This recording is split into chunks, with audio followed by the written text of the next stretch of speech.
An amazing movie from start to finish, Bugonia leaves its audience on the edge of their seats until the end credits. The acting is flawless and the writing is impeccable, but at the film's end, I was left with a bad taste. The fact that the film has a downbeat ending no doubt played a big part, but there's a little bit more to it than that. There's a small problem with the ending, and it has nothing to do with the movie's quality, and more to do with, as one reviewer put it, a conspiracy theorist's dream and nightmare. From the film's beginning, we follow Teddy, an angry, isolated man who places tinfoil on his windows and has alien conspiracy posters all around his house. Not exactly a character that seems outside the realm of possibility in real life. He kidnaps pharmaceutical CEO Michelle Fuller, believing her to be of an alien species from the Andromeda galaxy that aims to destroy Earth. Teddy believes that the Andromedan strategy involves killing off the bee population and replicating something known as colony collapse disorder in humanity. All information Teddy gains mainly from online conspiracy theorists. From the minute Michelle is held captive, she and Teddy try to outmaneuver the other and enforce control, with the film treating both characters with equal parts sympathy and contempt. She tries to negotiate with him so she can be set free, but no attempts work. However, the exchanges do reveal more to the audience about Teddy. When Michelle tries to analyze him, Teddy explains that his beliefs about the Andromedans are not the result of being in an echo chamber of conspiracy theories or extremist ideologies like Michelle claims to him they are.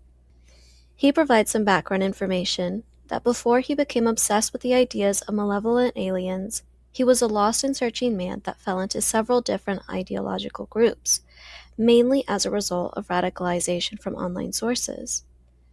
Up until the film's end, the extraterrestrial conspiracy theory is painted as yet another extremist group that Teddy now clings to.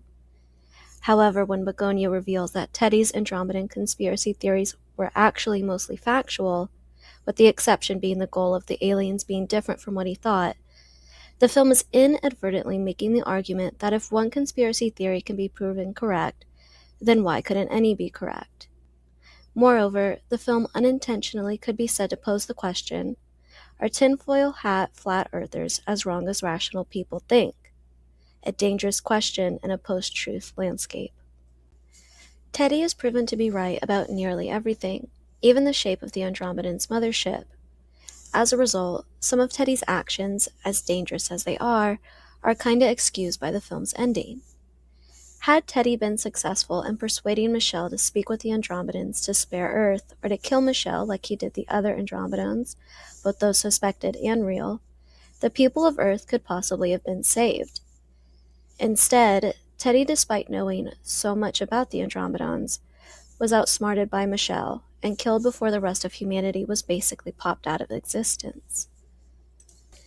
Now, I'm not saying that movies, or any art form for that matter, should be responsible for sacrificing its material or story for the sake of avoiding misinterpretations, or because of its potential to be misread in a problematic way.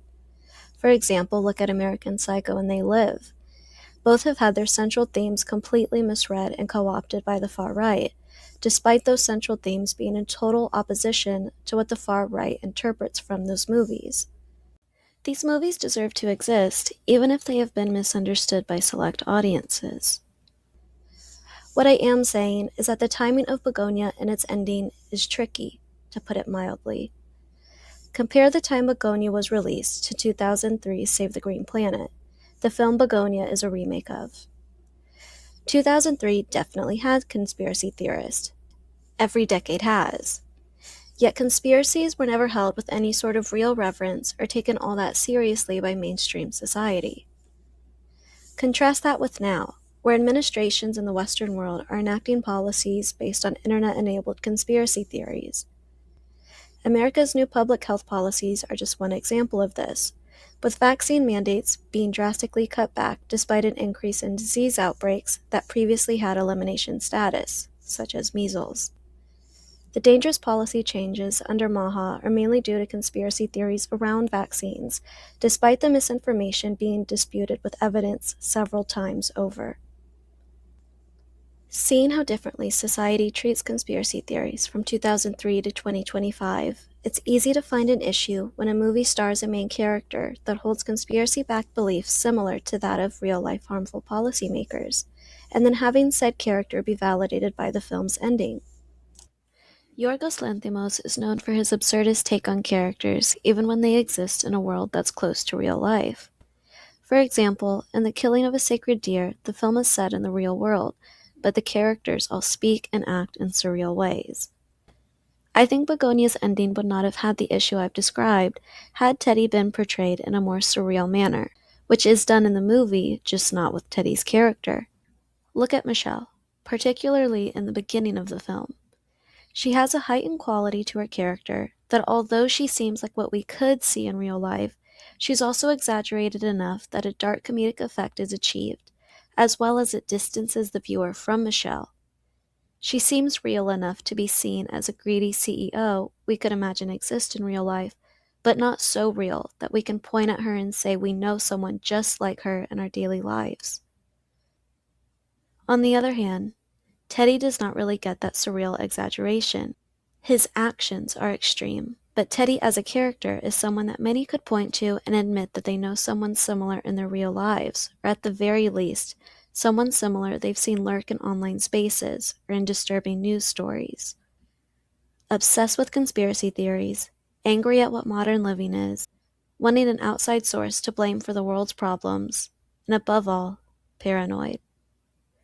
Given his more realistic portrayal, Teddy's conviction that there are underlying malevolent forces behind the world that result in him disappearing others and hurting them based on suspicion, and to then have his dangerous actions somewhat justified by the film's end when that conviction is not delusional psychosis, but is actually the truth, well, a version of the truth anyways, has the potential to give the wrong audience the wrong ideas about where the film actually rests in its messaging.